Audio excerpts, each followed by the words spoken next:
Hello class 8 के champion बच्चों, स्वागत है आप सभी का इस अमेजिंग से प्लेटफॉर्म में। दोस्तों आज के सेशन में हम लोग फंजाई डिस्कस करने वाले हैं। लास्ट क्लास में हम लोग बैक्टीरिया प्रॉपर तरीके से पढ़ लिए थे, तो आइए स्टार्ट करते हैं इस अमेजिंग से सेशन को। देखिए लास्ट क्लास में हम लोग इंट्रोडक्शन कर लिया था, देन हम लोग बैक्टीरिया पढ़ लिया था। आज के सेशन में हम लोग फंजाई करने वाले हैं, तो आइए स्टार्ट करते हैं। देखिए अगर हम फंजाई की बात करें तो फंजाई होता क्या है। फंजाई की अगर हम बात करें तो क्या होता है भाई, plant like micro organism that lack chlorophyll are called fungi.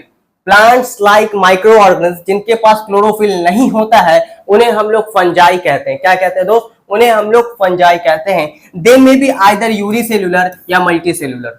ये यूनिसेल्युलर भी हो सकते हैं और मल्टी सेल्युलर भी हो सकते हैं। There are around 70,000 known species of fungi। लगभग हम लोग 70,000 स्पीसीज जो है फंजाई के जानते हैं। ठीक है, the study of fungi is called mycology, और फंजाई की स्टडी को हम लोग माइकोलॉजी कहते हैं। हमने आपको बताया था कि लॉजी शब्द का मतलब होता है स्टडी। लॉजी शब्द का मतलब क्या होता है? स्टडी होता है। तो mycology is the study of fungi, biology is the study of living organism, और microbiology is the study of micro organism. क्या यहां तक क्लियर है? सम फंजाई में बी एरोबिक, कुछ फंजाई जो है वो एरोबिक हो सकते हैं और सम एनारोबिक हो सकते हैं। एग्जाम्पल सम माउल्ट्स, कुछ माउल्ट्स जो है वो आपके एनारोबिक होते हैं और कुछ एरोबिक। एरोबिक का मतलब होता है वो जो कि ऑक्सीजन के प्रेजेंस में रिस्पायरेशन करें, और वो जो कि ऑक्सीजन के एब्सेंस में ऑक्सीजन के एब्सेंस में रिस्पायरेशन करें। क्लियर है बात?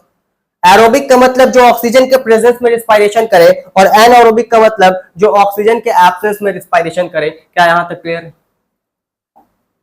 ना इसके हैबिटेट की बात करते हैं। तो हैबिटेट का मतलब क्या होता है? पिछले क्लास में बताया था, वैसा जगह जहां पे कोई ऑर्गेनिज्म ग्रो करे और प्रॉपर तरीके से वहां पे रिप्रोड्यूस कर पाए, वैसा जगह उस ऑर्गेनिज्म का हैबिटेट होता है। तो देखो क्या कह रहा है, they have a variety of habitat, ये कई जगह पाया जाता है। They prefer dark warm and damp places, ये कैसे प्लेसेस को प्रेफर करता है? डार्क वार्म और damp. To be grown in and are able to withstand extreme of temperatures. कह रहा पैरासिटिक फंजाई जो है वो ग्रो करते हैं किसके ऊपर? Grow on living organism. Parasitic fungi जो है वो लिविंग ऑर्गेनिज्म के ऊपर ग्रो करते हैं। सम एग्जांपल ऑफ फंजाई की बात करें तो पेनिसिलियम, ब्रेड माउथ जिसे राइजोपस कहते हैं, और मशरूम, ये सब हमारा क्या है भाई? कुछ एग्जांपल्स हैं फंजाई के। यहां तक क्लियर है ना? सेल स्ट्रक्चर की बात करते हैं। फंजाई का सेल स्ट्रक्चर कैसा होता है? तो कह रहा है cell has a well developed nucleus, इसके पास वेल डेवलप्ड न्यूक्लियस होता है। Cell organelles and a cell wall, cell organelles होता है और सेल वॉल होता है। याद रखना फंजाई का जो सेल वॉल होता है वो काइटिन का बना होता है। किसका बना होता है? काइटिन का बना होता है cell wall. Unicellular fungi consist of a single cell. Unicellular fungi include yeast. हमारे पास जो यूनिसेल्युलर फंजाई है उनमें जाहिर सी बात है सिंगल सेल होगा, दैट्स व्हाई उन्हें हम यूनिसेल्युलर का। और जो हमारे पास यूनिसेल्युलर फंजाई है उसका एग्जांपल है हमारे पास east and mildew.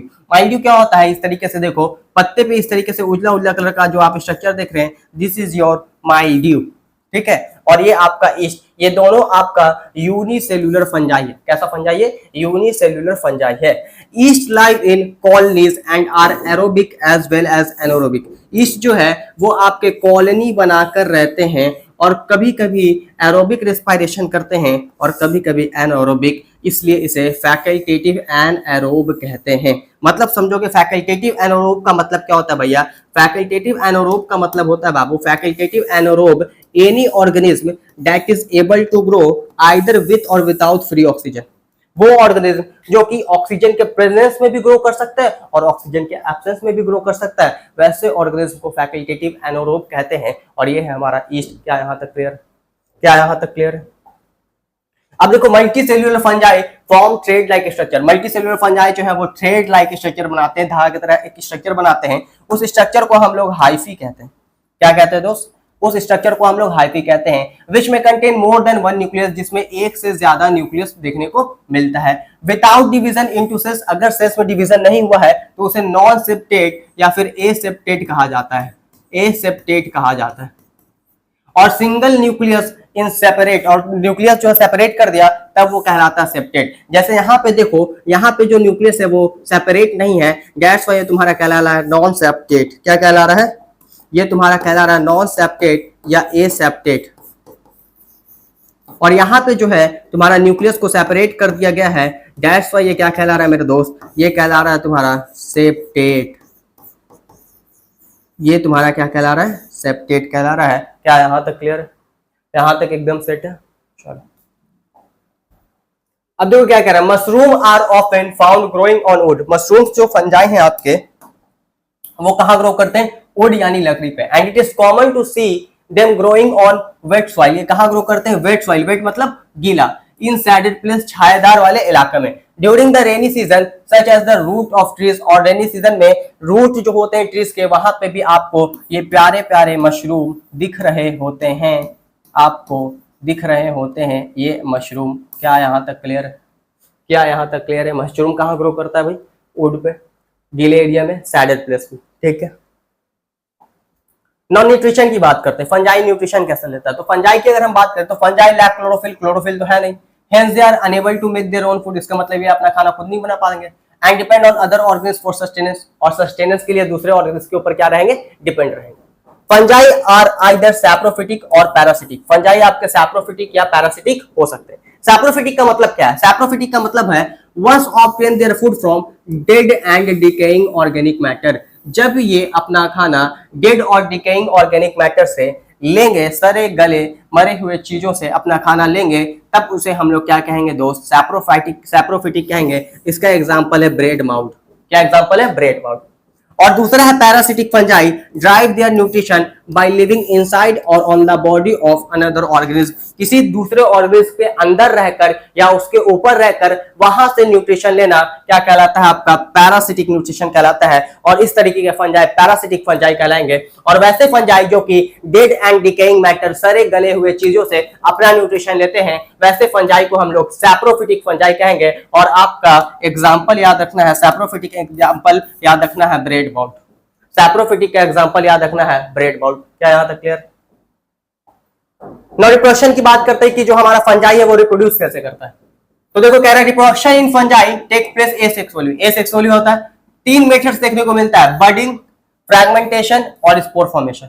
Budding is usually observe in unicellular fungus like yeast. Budding आपको कहां देखने को मिलता है, ईस्ट में। बडिंग कैसे ईस्ट में होता है, ये चीज हम लोग डिटेल में रिप्रोडक्शन वाले चैप्टर में पढ़ेंगे दोस्तों। रिप्रोडक्शन वाले चैप्टर में बडिंग इन ईस्ट हम लोग डिटेल में देखेंगे। क्लियर है बात, बडिंग इन ईस्ट कैसे होता है ये रिप्रोडक्शन वाले चैप्टर में देखेंगे। अब देखो फ्रैगमेंटेशन भी होता है। तो fragmentation occur in multi cellular fungi. Unicellular fungi में क्या हो रहा था, बडिंग। मल्टी सेल्यूलर फंजाई में क्या हो रहा है, fragmentation. Where hyphae breaks into fragments. Hyphae जो है वो फ्रैगमेंट्स में ब्रेक कर जाते हैं। And each fragments form a new individual. और हर एक फ्रैगमेंट जो है वो एक नया इंडिविजुअल बना लेता है। फ्रैगमेंटेशन, ठीक है, इसी को हम लोग फ्रैगमेंटेशन कहते हैं। Spore formation is another method of reproduction. Spore formation भी एक मेथड है रिप्रोडक्शन का। Spores are single celled encased in a hard protective covering.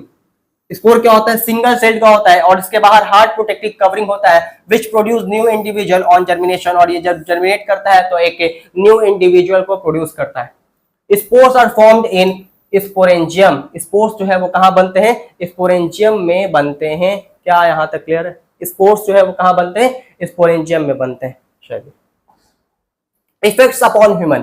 Fungi का क्या इफेक्ट्स है ह्यूमन के ऊपर, और देखो they are used in various industries. कई सारे इंडस्ट्रीज में इसका इस्तेमाल किया जाता है। बेवरेज का मतलब होता है खान पान वाली चीजों में, beverage industry like bakery industry etcetera, इन सब में इसका इस्तेमाल किया जाता है। जो आपने देखा ईस्ट, उस ईस्ट का इस्तेमाल किया जाता है वो दोस्त, इस ईस्ट का इस्तेमाल किया जाता है बेकरी में और साथ ही साथ तुम्हारा इथेनॉल प्रोडक्शन में भी। इथेनॉल प्रोडक्शन में भी, समझे। जब बेकरी में करते हैं तो इसे हम लोग बेकर्स ईस्ट कहते हैं, बेकर्स ईस्ट। और जब इथेनॉल प्रोडक्शन के लिए करते हैं तो इसे हम लोग ब्रूअर्स ईस्ट कहते हैं,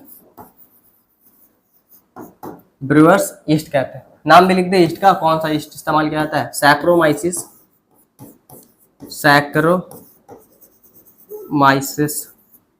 सेरिविसियाई, क्योंकि सवाल इससे आ सकता है। क्लियर है बात।